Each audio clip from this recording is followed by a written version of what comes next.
Nous sommes en guerre, oui. Nous, les non-essentiels. Nous, les inutiles. Nous, les riens. Nous, les lumières plongées dans l'ombre.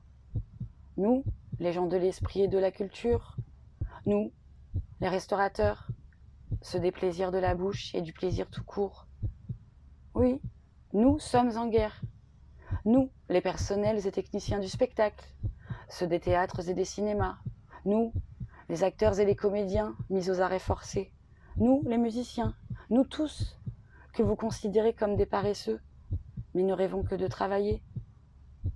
Et tous ceux de la nuit, ce monde qui vit la nuit, cette nuit noire que vous associez au mal, cette peur médiévale qui accompagne la nuit quand le diable revient, ce mal qui grandit quand le soleil s'est couché, désormais après 20 heures, ce mal viral, dont la définition change au gré de vos humeurs, cette menace invisible d'abord définie comme létale, mais dont la dangerosité s'estime désormais en termes de cas, d'où la suggestion de recourir à des tests massifs afin d'obtenir des grands nombres impressionnants, dans l'intention de soumettre à se faire vacciner dans l'urgence une opinion publique de plus en plus sceptique, malgré la pression permanente des médias, elles-mêmes sous influence.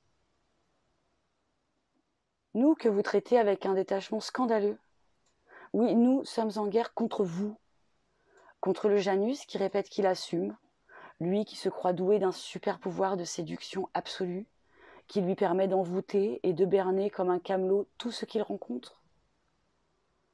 Lui, le petit prince tellement condescendant vis-à-vis du peuple et de la classe moyenne.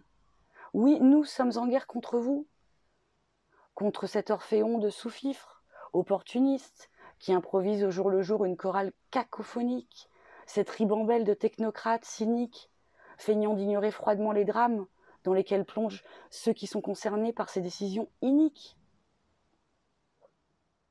Vous, dont les discours yénifiants et versatiles conjuguent à la fois l'ignorance et l'absurde, contre vous, dont les incohérences nous inondent comme des pluies acides sur notre forêt de rêves, contre vos fausses promesses et vos effets d'annonce comme un coup de bluff permanent, affirmant des choses un jour, le contraire le lendemain, avec le même aplomb trumpiste, contre vos fanfaronnades ineptes, vos décisions inopinées, contre vos lois votées en catimini.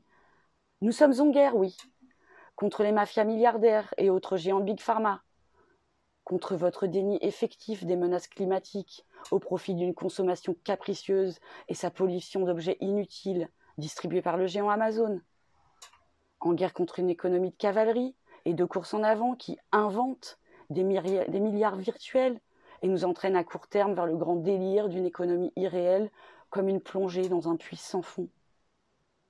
La France n'est pas sereine, noyée dans une sorte de chaos et d'écœurement, causé entre autres par la surprotection d'une police répressive et les disputes intestines entre spécialistes illuminés, aussi malsaines que des bagarres de rue entre bandes de supporters alcoolisés.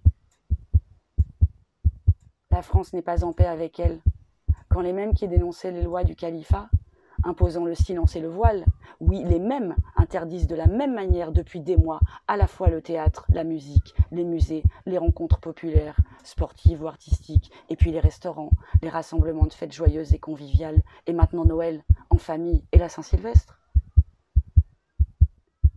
Conscients que les enfants dans les écoles apprennent à devenir fous, oui, nous sommes en guerre. Une guerre secrète, une guerre interne, pour l'heure encore en implosion, mais dont les conséquences seront graves. On devine la colère qui gronde et les gens désespérés sont prêts à exploser, prêts à se faire exploser, suicidaires. Un pouvoir si puissant soit-il ne tient que par l'acceptation ou par le refus du peuple d'obéir. Désormais, nous sommes en guerre, oui, pour défendre notre droit à continuer de vivre dignement, pour défendre notre liberté légitime et notre droit de penser autrement. Charlélie Couture.